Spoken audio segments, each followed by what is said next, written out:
Ceci est une émission payée par l'heure de la bonne nouvelle.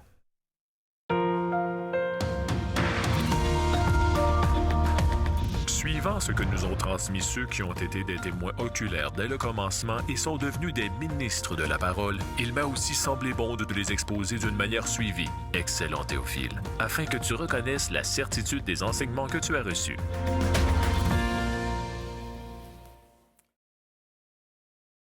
Bonjour et bienvenue à l'heure de la bonne nouvelle. Il nous fait plaisir de vous retrouver encore une fois aujourd'hui en compagnie de François et de Jeff. Nous allons ensemble pénétrer encore plus profondément dans l'Évangile de Luc. Et cette fois-ci, la dernière fois, on a parlé de la conception miraculeuse de Jésus. Mais là, on va parler un peu de ce qui entoure la naissance de Jésus. Et ça aussi, c'est intéressant parce qu'il s'est passé des phénomènes là, qui démontrent encore une fois que c'est vraiment Dieu qui est venu parmi nous. Mais avant d'ouvrir notre message pour aujourd'hui, François, toi, tu es, comme d'habitude, allé sur la rue, voir les gens. Et quelles questions leur as-tu posées aujourd'hui? Bien, en relation avec le texte d'aujourd'hui, la question qui a été posée, c'est dans un monde qui ne tient pas compte de Dieu, est-ce que Dieu intervient encore de nos jours? Ou Dieu intervient-il encore? Point d'interrogation. Alors, on écoute ça. Dans une société qui ne tient plus compte de Dieu, est-ce que vous pensez que Dieu intervient encore? Pas fort. En tout cas, pour moi, je te dis qu'il intervient pas fort. Je ne pense pas, non. Sinon, on ne serait pas là aujourd'hui. J'espère que oui, parce qu'on s'en va, ça s'en va pas bien. Non, je crois pas en Dieu. Je sais pas. Pas du tout. Dieu, c'est une invention de l'homme. Dieu est toujours présent, c'est lui qui guide l'humanité. Non, je pense pas que Dieu va intervenir à toutes les opportunités pour toutes les personnes, non. Non. Non, les choses arrivent parce qu'elles doivent arriver. Oui, c'est sûr qu'il y a quelque chose... il y a quelque chose d'absolu ou de... Je peux pas dire... mettre le doigt dessus, mais c'est sûr qu'il y a quelque chose à quelque part. C'est sûr et certain. Certainement, tout à fait, oui. Il travaille beaucoup. Puis il y a eu des beaux signes de ça récemment, d'ailleurs. Je n'essaierai jamais d'y croire parce qu'il y a une force surnaturelle, il y a quelque chose. Moi, je crois qu'il y a quelque chose de supérieur à nous, mais que Dieu intervient, je crois pas, non. C'est une vérité qui est difficile à accepter pour les gens, de croire que Dieu est derrière ce qui se passe dans le monde et que c'est lui, finalement, qui dirige les choses. Bien, c'est parce que, puis c'est logique, si Dieu intervient, tu sais, le coup classique, là, c'est si Dieu est amour, si Dieu est tout-puissant, bien, tu vas me dire, qu'est-ce qu'il fait, là? Il est où? Puis je la trouve quand même pas illogique, cette réponse-là. Elle est logique par rapport à ce qu'on voit autour de nous. Mais c'est parce que Dieu est quand même en contrôle, mais on pense que Dieu, s'il est amour, qu'il ne permettra pas le mal. Mais Dieu nous a laissés libres. L'être humain a pris des décisions qui ont tout bousillé. Alors, on ne peut pas venir chialer, entre guillemets, après Dieu, un peu comme quelqu'un qui prend son ordinateur. C'est marqué « éloigné de toute source d'humidité ». Il s'amuse dans le bain avec. Ça finit par pas bien fonctionner et il est fâché après IBM. Coucou! Non, mais c'est vrai. Tu sais, je veux dire, mais c'est une compagnie de quoi, cette compagnie-là? Tu comprends? Il y a des conséquences à des gestes, à des décisions que l'être humain a prises, malgré les directives claires du Créateur. Je pense que quand on regarde l'ensemble des Écritures pour s'éclairer, l'intervention de Dieu aujourd'hui, elle est beaucoup plus à freiner le mal. Parce que quand il y a d'autres passages qui nous indiquent que quand Dieu enlève sa main sur quelqu'un pour le laisser aller à lui-même... C'est pas chic, hein? On peut se déshonorer nous-mêmes. Puis là, je veux dire, on est lâché, entre guillemets, lousse. Ça va? C'est un des pires jugements, ça. Oui. Donc, moi, je pense que Dieu intervient dans notre monde parce que, finalement, il soutient toute chose. Oui. Mais c'est pas, encore une fois, selon le concept du royaume établi. Parce qu'on prie encore que ton règne vienne, que ta volonté soit faite, sur la terre comme dans le ciel. Donc, on attend qu'un jour, il vienne prendre ce qui est à lui, mais ça, c'est d'après le jugement final. Mais il va le faire. Ah oui, il va le faire. C'est ça qui... Mais il agit quand même dans le monde. Il freine les choses. Ouais. Des fois, il peut permettre que les choses vont de l'avant pour nous montrer. Mais comme tu dis, on est aussi responsable de ce qu'on fait. Ouais. On n'est pas victime dans ces choses-là, entre guillemets, comme si on est manipulé par le mal. Tu sais, on peut aller à Dieu. Il y a une solution, mais on ne la veut pas. Dans le texte qu'on va lire aujourd'hui, de toute façon, un peu plus tard dans l'émission, on a une intervention extrêmement claire de Dieu, comment qu'il est en contrôle. C'est vraiment comme « Wow! » C'est étonnant, là. Justement, le temps des évangiles est un temps assez exceptionnel. Parce qu'on va le voir durant l'émission. Là. Ça va être intéressant de voir comment les Romains, les Grecs, tout le monde a travaillé à faire que ça arrive parfait. C'était vraiment prévu pour que ça soit un temps unique dans l'histoire de l'humanité. En fait, l'accomplissement de la prophétie démontre que Dieu est en contrôle de toutes choses. Dieu avait décrété, il décrète des choses à un certain moment donné dans l'histoire, et même si les choses n'arrivent pas immédiatement, des fois ça prend des siècles, mais ça arrive. Et même si, au moment où ça arrive, tout est peu probable, ça arrive quand même. Alors, si on prend juste le temps de s'arrêter, de réfléchir un petit peu sur ce que la Bible dit, sur les événements, ne serait-ce que l'histoire, on est dans l'Évangile de Luc, ne serait-ce que sur ce qui s'accomplit dans l'histoire de ces évangiles-là, dans la vie de Jésus, on va réaliser qu'il y a énormément de choses qui sont le fait direct de la souveraineté de Dieu.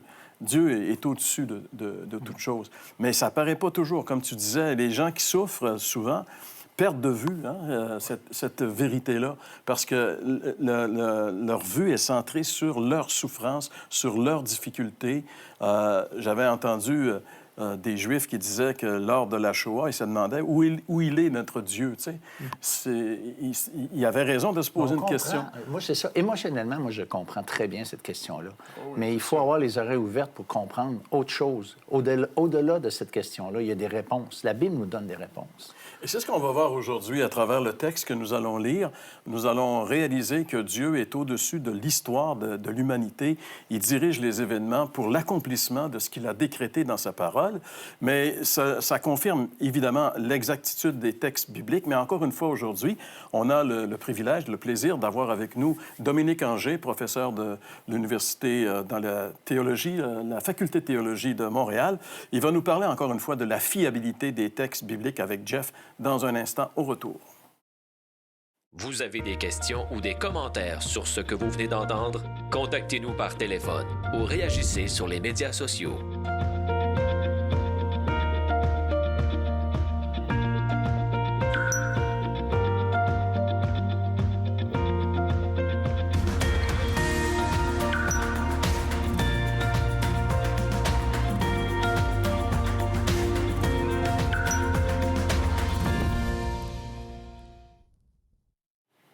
Bonjour Dominique. Bonjour Jeff. Donc aujourd'hui, on va se pencher sur un questionnement qu'on peut avoir facilement. Est-ce que les évangiles, les récits, il peut y avoir des contradictions, ou même l'ensemble des Écritures?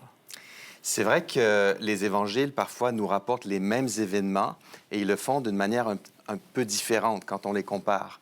Et donc, on a ce qu'on appelle des contradictions apparentes, un peu comme un juge qui se retrouverait devant des témoins qui ont assisté au même événement, mais qui vont décrire l'événement avec un point de vue différent. Le juge ne va pas dire les gens se contredisent, mais il va prendre le temps de bien écouter chacun et puis il va constater le point de vue, l'angle d'approche, peut-être que les circonstances étaient un peu différentes, et il va écouter avec une certaine souplesse plutôt qu'avec un esprit rigide. Et nous, en tant que lecteurs des évangiles, on est un peu comme des juges. La question, c'est est-ce que dès qu'il y a une petite tension apparente, on va stresser puis on va être très rigide, ou est-ce qu'on va accorder aux évangiles une lecture plutôt souple et sympathique? Et je pense que les évangélistes méritent de notre part. Pourrais-tu nous donner quelques exemples? Pour se remettre en contexte, parce que c'est pas tout le monde qui est familier nécessairement avec la Bible. Tu sais. Quand on compare différents textes, on peut avoir des attentes aussi qui correspondent plus à la précision de notre époque et de la manière d'écrire les choses aujourd'hui. Mais c'est vrai qu'à l'époque, le fait, par exemple, d'écrire un récit sans suivre toujours l'ordre chronologique, ça n'était pas du tout un problème. Donc, on a, par exemple, des évangélistes qui nous parlent du ministère de Jésus à Nazareth, dans sa ville natale. Et Luc, lui, justement, puisqu'on parle de Luc, va mettre cet événement, cette prédication de Jésus à Nazareth, au tout début du ministère de Jésus, alors que ce n'est pas situé tout à fait au même endroit chez les autres. Mais il y a une raison à ça. Donc, il y a un ordre, non pas chronologique, mais plutôt thématique. Et Luc, il veut nous présenter cette prédication inaugurale de Jésus à Nazareth qui va annoncer les grands thèmes de son ministère. Donc, c'est la raison pour laquelle Luc situe cette prédication au début du ministère de Jésus, même si ça ne suit pas strictement l'ordre chronologique. Parce qu'on peut dire qu'à l'époque, comme dans d'autres cultures encore aujourd'hui, des gens racontent une histoire, soit pour la morale de cette histoire, d'autres, ça serait comme dans comme nous, c'est très chronologique à la seconde près, quasiment. Donc, on peut dire qu'à l'époque, on rassemblait des faits véritables, mais pour passer un message. C'est ça. On a vraiment un objectif. Donc, Luc nous dit au tout début, dans son prologue, qu'il va écrire les choses de manière ordonnée, mais de manière ordonnée, ça ne veut pas nécessairement dire chronologique. Donc, c'est un ordre souvent qui est thématique en vue de démontrer certaines choses à propos de Jésus. Entre autres, pour Théophile, je vais te montrer par cet ordre que ce que tu as cru, c'est digne de confiance. Exactement. Et puis, on a d'autres types d'exemples. Par exemple, dans l'Évangile de Matthieu, on a un officier romain qui vient vers Jésus et qui lui demande de guérir son serviteur. On a la même histoire chez Luc, sauf que la petite différence, c'est que l'officier romain chez Luc ne vient pas directement vers Jésus, mais il envoie une délégation. Donc là, il y a des gens qui disent « Ah, il y a une contradiction. Est-ce qu'il est allé directement? Est-ce qu'il n'est pas allé? » Mais c'est un peu comme si je voulais communiquer avec mon patron, par exemple, et puis je dis à sa secrétaire, est-ce que tu peux dire au patron que je vais arriver en retard au bureau ce matin? Si on me pose la question, est-ce que tu as prévu le patron? Je vais dire, oui, j'ai prévenu le patron, même si je ne l'ai pas fait de manière directe. Donc, on peut dire qu'on a une version courte chez Matthieu, une version plus longue chez Luc, une petite tension, mais ça n'est pas vraiment une contradiction. C'est assez facile, en général, de trouver des solutions pour harmoniser les petites nuances qu'on peut avoir quand on passe d'un évangile à un autre. Je pense que tu as étudié ici, aux États-Unis et aussi en France. En Suisse, tu as enseigné aussi pendant plusieurs années. Est-ce que déjà là, tu peux voir, même dans les cultures, une manière différente d'aborder une histoire, par exemple? Par exemple, le Québécois qui va raconter une histoire, on va dire le Suisse. C'est sûr que ce sont toutes des cultures occidentales. Donc, c'est vrai que j'ai vécu dans différents pays, mais on peut dire que c'est des cultures qui sont quand même assez proches. Donc, je pense qu'il faudrait peut-être s'éloigner un peu pour trouver des manières vraiment différentes. Mais c'est vrai que dans certaines cultures, on utilise énormément le récit, la narration pour faire passer des messages, des grandes idées. Il y a aussi un côté universel là-dedans. Peut-être qu'on ne raconte pas tout à fait les histoires de la même manière, mais... Parce qu'on a hérité, en Occident, comme tu dis, un esprit scientifique. Oui. Donc, on cherche une précision dans l'ordre des choses plus que dans le sens des choses. Oui. On est dans le comment les choses sont faites, plutôt dans le pourquoi les choses sont faites. Mais dans d'autres cultures, c'est le pourquoi une chose a été faite et non dans le comment une chose est faite. Oui. Et ça ne veut pas dire que les évangiles nous donnent des informations qui sont contraires aux faits, mais on ne doit pas imposer cette quête de précision à des auteurs qui n'ont jamais promis de s'exprimer avec la précision d'aujourd'hui. Merci beaucoup. Je pense que ça va nous aider. Et puis, on va poursuivre les études. Avec Merci. plaisir. L'heure de la bonne nouvelle, en collaboration avec le Messager chrétien, vous offre gratuitement le recueil de méditation quotidienne La Bonne Semence. Pour en recevoir un exemplaire, écrivez-nous à l'heure de la bonne nouvelle, casier postal 25015, Trois-Rivières, Québec, G8Y0B5. Vous pouvez également nous joindre à info@hbn.ca ou par téléphone 1-866-509-1319. Eh bien, on va lire notre texte pour aujourd'hui. Dans l'Évangile de Luc, on vient de parler justement de la fiabilité de ces textes du Nouveau Testament. Donc, c'est avec une plus grande foi qu'on aborde cette lecture. Dans le chapitre 2, on va lire le texte qui nous parle de la naissance de Jésus. Donc, je commence chapitre 2, verset 6. « Pendant qu'ils étaient là, c'est-à-dire à Bethléem, le temps où Marie devait accoucher arriva et elle enfanta son fils premier-né. Elle l'emmaillota, le coucha dans une crèche parce qu'il n'y avait pas de place pour eux dans l'hôtellerie. Il y avait dans cette même contrée des bergers qui passaient dans les champs les veilles de la nuit pour garder leurs troupeaux. Et voici un ange du Seigneur leur apparut, et la gloire du Seigneur resplendit autour d'eux.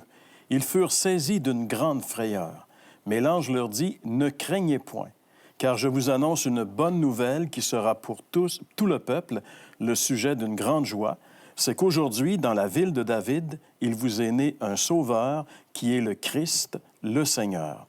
Et voici à quel signe vous le reconnaîtrez, vous trouverez un enfant emmailloté et couché dans une crèche. Et soudain, il se joignit à l'ange une multitude de l'armée céleste, louant Dieu et disant « Gloire à Dieu dans les lieux très hauts et paix sur la terre parmi les hommes qui l'agréent. » Lorsque les anges les eurent quittés pour retourner au ciel, les bergers se dirent les uns aux autres « Allons jusqu'à Bethléem et voyons ce qui est arrivé, ce que le Seigneur nous a fait connaître. » Ils y allèrent en hâte et ils trouvèrent Marie et Joseph et le petit enfant couché dans la crèche. Après l'avoir vu, ils racontèrent ce qui leur avait été dit au sujet de ce petit enfant. Tous ceux qui les entendirent furent dans l'étonnement de ce que leur disaient les bergers. Marie gardait toutes ces choses et les repassait dans son cœur. Et les bergers s'en retournèrent, glorifiant et louant Dieu pour tout ce qu'ils avaient entendu et vu, et qui était conforme à ce qui leur avait été annoncé. Alors, c'est de cette façon que les Écritures nous révèlent la naissance du Fils de Dieu, de ce personnage unique que l'Évangile de Luc nous révèle. C'est assez étonnant qu'il soit né dans la ville de Bethléem. Oui, bien, on a parlé de la véracité des Écritures. Et le prophète Michée annonçait cette vérité-là. Et Jésus aurait dû normalement naître à Nazareth. C'est là qu'il a été élevé quand il était petit garçon. Et la prophétie annonçait Bethléem. Et Quirinus, celui qui était en charge au niveau gouvernement, il décide, lui, ce moment-là, de faire un recensement, puis il fallait aller dans notre ville natale. Alors, il se retrouve à Bethléem quand Jésus arrive. Un hasard. Même, il est encore plus loin, ton monsieur, parce que c'est Auguste César. Auguste, à Rome, il décrète, finalement, comme tu dis, de faire le recensement de tout l'Empire. Et puis donc, ton Quirinus, finalement, lui, il est en charge de la Syrie et de la région, là, tu sais. Et là, il va dire, vas-tu t'organiser, finalement? Ça doit être pas facile à faire. À l'époque... Il fallait y aller, hein? Ouais. Bizarre. Dans l'Empire romain, à l'époque, la Galilée, ou si vous voulez, Israël, comme on le connaît aujourd'hui, n'était qu'une partie d'une province de l'Empire, la Syrie. Exactement. Ouais. Donc, c'est juste pour dire jusqu'à quel point les Juifs patriotes étaient humiliés de voir leur grande nation qui avait été glorifiée du temps de Salomon et qui était réduite maintenant à une petite province d'un empire, tu sais, un empire qui n'avait rien à voir avec les Juifs. Mais de voir la souveraineté de Dieu sur les événements, dans le sens qu'il freine, il peut organiser, coordonner les choses, il participe en passant jamais au mal. Ça, c'est quelque chose qu'il faut se rappeler. Parce que, comme Jacques nous rappelle, Dieu tente personne au mal comme il est lui-même pas tenté par le mal. Ce qu'il fait, c'est qu'il va freiner, par contre, le mal humain. Des fois, laisser aller les gens dans leur entêtement puis dans notre méchanceté naturelle pour vraiment prouver à quel point on a besoin d'un sauveur. Maintenant, ici, c'est Auguste qui veut simplement, lui, faire un peu la compilation de son empire. Ça va servir à faire venir ce petit couple, comme tu dis, finalement, de Nazareth, petit village dans le nord d'Israël, et qui vont être obligés de descendre dans la région de Jérusalem parce que chacun devait aller se faire recenser dans sa ville natale selon sa lignée. Et puisque Joseph et Marie étaient de la lignée, finalement, du roi David, même si c'était plus du tout des gens en apparence royale, tu sais. Donc, ils vont... Et puis, non seulement ça, pense-y, c'est quand même trop beau, là. Le temps que tout est coordonné, madame est enceinte, c'est précisément 9 mois, là. Et donc, elle part finalement à un certain point pour descendre dans cette région. Ça a pris peut-être, je sais pas, moi, une semaine, on va dire, à peine. C'était 8 jours en général qu'on dit de... Oui. Oui. Donc, elle descend pour arriver finalement à Bethléem. Et puis, bon, à l'hôtellerie, c'était pas la grosse affaire, tu sais. Fait que, ça devait être plein partout. Mais même là, une provision est donnée quand même. On trouve un lieu où est-ce que les bergers, souvent, trouvaient abri dans ces régions parce qu'on faisait l'élevage du mouton pour Jérusalem à cause seulement des sacrifices qu'il y avait. Les gens n'amenaient pas tous leurs moutons un peu partout. Ils achetaient souvent les moutons sur place, là. Et donc, ils vont trouver même une place, mettre l'enfant. C'est intéressant, c'est une mangeoire, tu sais, comme tu rappelais, là, où est-ce qu'on mettait le foin, fait qu'ils mettent du foin. Ça rappelle un peu, quand ma petite est née, finalement, on n'avait pas grand-chose, tu sais, on était strict minimum, mais, devine, un tiroir, ça fait l'affaire. Fait que j'ai pogné un tiroir, j'ai enlevé le linge, j'ai mis finalement un genre de, tu sais, des serviettes pour que ça soit plus doux, avec une petite couverture, puis ça a été son lit. Quand t'as pleuré... On fermait le tiroir. On fermait le store. J'espère qu'elle n'écoute pas l'émission. Elle est gentille, Marie. Fait que c'est elle qui a fait de nous autres des bons parents. Oui, voilà. Donc, cette histoire-là nous rassure parce que malgré la confusion qu'on peut voir, malgré la méchanceté sur terre, malgré que tu n'arrives pas à voir comment Dieu peut être souverain. Il est souverain, mais il laisse aussi une certaine marge de responsabilité aux humains pareils. Mais il ne perd pas contrôle. Au point que Jésus nous rassure en disant qu'il n'y a pas un cheveu de notre tête qui n'est pas compté. Puis il n'y a pas un moineau qui meurt sans que son père soit à côté. Mais mystérieusement pour nous, le fameux mystère de l'iniquité, on n'arrive pas à le comprendre.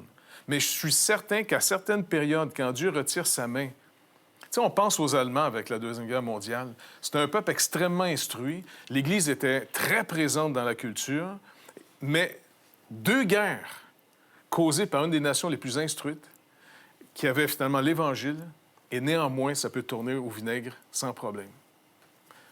Et aussi, la souveraineté de Dieu nous montre qu'on peut voir dans un pays où tout va mal, la grâce de Dieu venir et déclencher un réveil. Beaucoup de gens se viennent à lui, comme au Pays de Galles et en d'autres places comme ça, où il y a eu des grands réveils où les gens se sont tournés vers le Seigneur Jésus-Christ, et ça a littéralement changé la culture.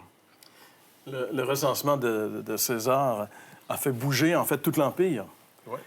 Mais Dieu a permis que tout l'Empire bouge pour une seule raison. Et c'est ça qui est merveilleux. Et de savoir que toutes les promesses que Dieu nous fait dans la parole de Dieu, on peut se fier parce que Dieu peut faire bouger n'importe quoi, le monde entier, pour accomplir sa parole. Ça devrait nous réconforter. Puis on espère que vous avez établi une relation avec Dieu dans ce sens-là, de savoir qu'il est souverain et que vous pouvez vous confier entièrement et totalement en lui. Et pour ce faire, on doit venir à lui personnellement. Jean-François, dans un instant, va nous expliquer comment c'est possible d'entrer dans une relation personnelle avec ce grand Dieu. Vous avez des questions ou des commentaires sur ce que vous venez d'entendre? Contactez-nous par téléphone ou réagissez sur les médias sociaux.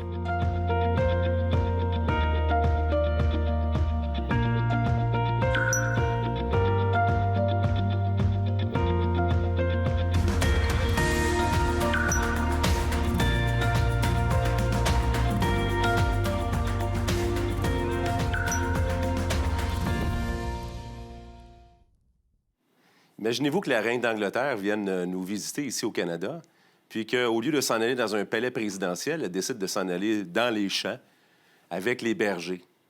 C'est vraiment ce qui s'est passé quand Jésus est venu sur Terre. C'est comme choquant, c'est surprenant qu'il aurait dû, lui qui pourtant est le roi de gloire et qui règne au-dessus même de la terre, décide pourtant de s'identifier aux personnes qui étaient méprisées souvent dans la société, des gens qui étaient considérés comme étant rien. Et puis, c'était très intentionnel, c'est pas arrivé par erreur. C'est parce qu'il s'identifie à ceux qui souffrent. Il s'identifie à ceux qui ont un besoin, et pas à ceux qui règnent par eux-mêmes et qui pensent avoir aucun besoin d'un sauveur.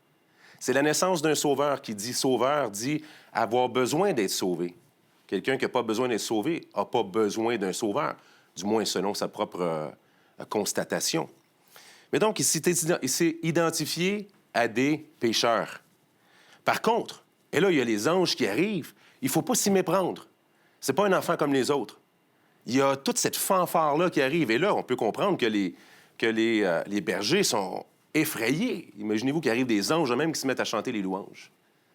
Parce qu'il est le roi de gloire. Cet enfant-là qui s'est identifié aux pécheurs, aux gens qui ont un besoin, c'est pourtant celui qui tient l'humanité entière dans la paume de sa main. Le petit bébé que Marie prend dans ses bras tient l'univers dans la paume de sa main. Maintenant, c'est un sauveur qui est né. Un jour, c'est un juge qu'on va rencontrer. Il y a une période entre les deux où il nous donne la possibilité d'aller à lui. Et c'est ce qui s'est passé avec les bergers aussi, parce que les anges leur disent, « Voici, le sauveur vous est né, vous allez le trouver à tel endroit. » Donc là, ils doivent se rendre pour trouver le sauveur. Il y a une action qui est quand même demandée. Il y a eu un signe, ils ont entendu la proclamation, ils ont compris. Mais ils devaient se rendre au Sauveur. Et vous écoutez une émission, peut-être à toutes les semaines. Peut-être que vous appréciez entendre la parole. Peut-être qu'il y a quelque chose là-dedans qui vous intrigue. C'est un signe qui doit vous amener à ce Jésus-là, mais vous devez vous rendre. Et quand vous allez vous rendre, vous allez trouver que la chose qui avait été annoncée, comme pour les bergers, ils ont trouvé que tout ce qui avait été dit par les anges était exact. Le petit était dans les bras de sa mère, dans une crèche. Et là, ils ont pu croire. Donc, vous devez vous rendre à Jésus pour réaliser réellement qu'il transforme la vie de celui qui se tourne vers lui. Aujourd'hui, je veux vous donner encore la possibilité de le faire. Ce même Jésus-là, que vous allez rencontrer un jour, il va vous demander cette chose-là. La seule chose qu'il va vous demander, c'est celle-là. Celui qui a le Fils a la vie éternelle, mais celui qui n'a pas le Fils ne verra pas la vie, mais la colère de Dieu demeure sur lui. Aujourd'hui, vous pouvez répondre à ce Jésus-là en lui donnant votre cœur, en vous remettant en lui. Vous avez des questions ou des commentaires sur ce que vous venez d'entendre? Contactez-nous par téléphone ou réagissez sur les médias sociaux.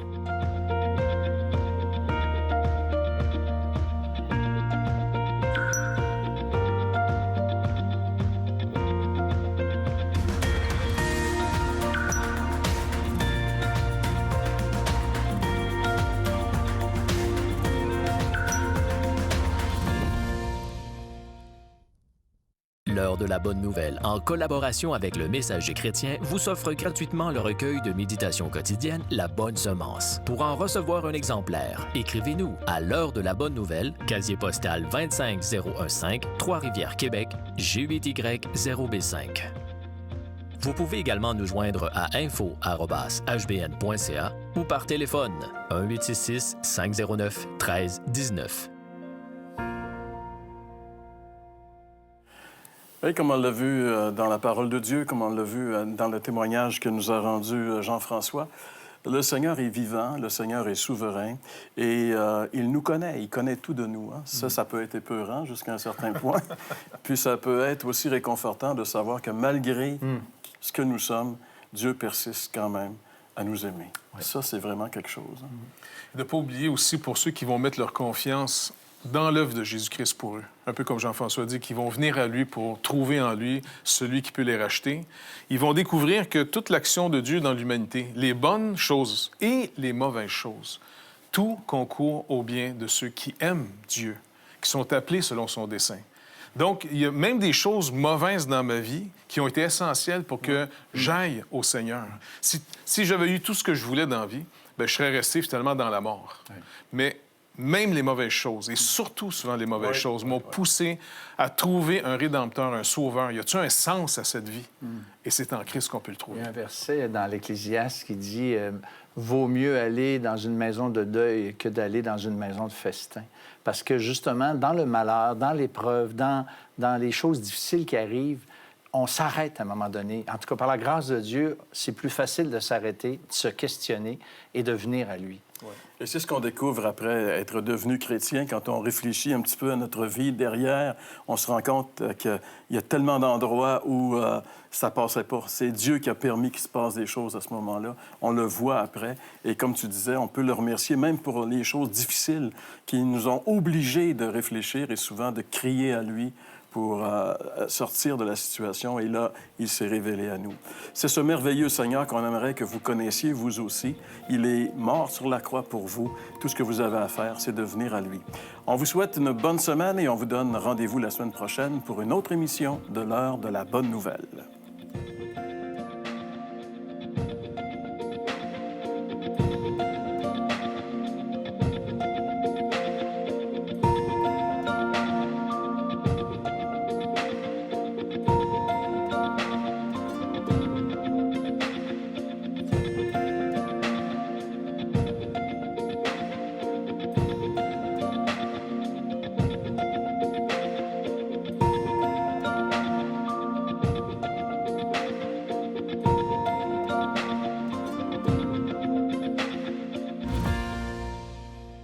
Ceci était une émission payée par l'heure de la bonne nouvelle.